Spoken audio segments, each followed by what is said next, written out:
भतार के सुतई ह सबोदी।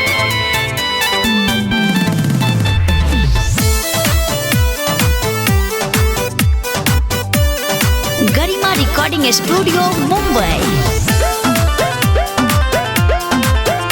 अरे ठंडी आ गई ठंडी के दिन भतार के सुतई है सब दिन, भतार के सुतई है सब दिन।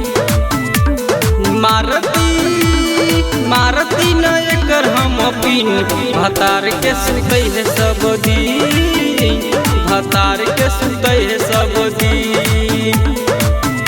अरे ठंडी आ गई ठंडी के दिन भतार के सुतई है सब दिन, भतार के सुतई है सब दिन।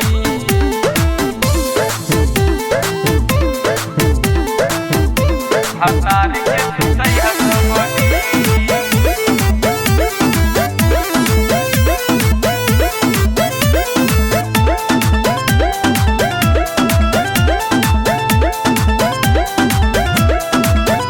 अरे धई के पाजे अरे लिह खूब मजा अरे करिहा न तू शरम हो।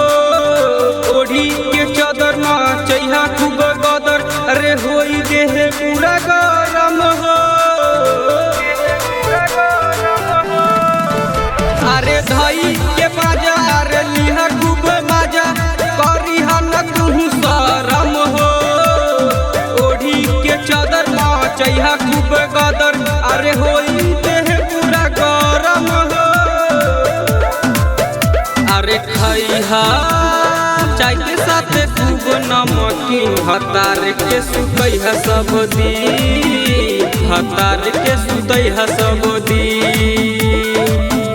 अरे ठंडी आ गई ठंडी के दिन भतार के सुतई है सब दिन, भतार के सुतई है सब दिन।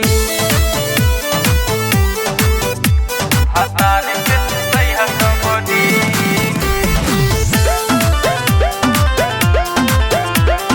सीना से सटाई अरे खूब मजा पाई तनी ना लजई हो। अरे ठंडी ना बुझाई अरे खूब मजा पाई तू संगे संगे रतिया बितई हो।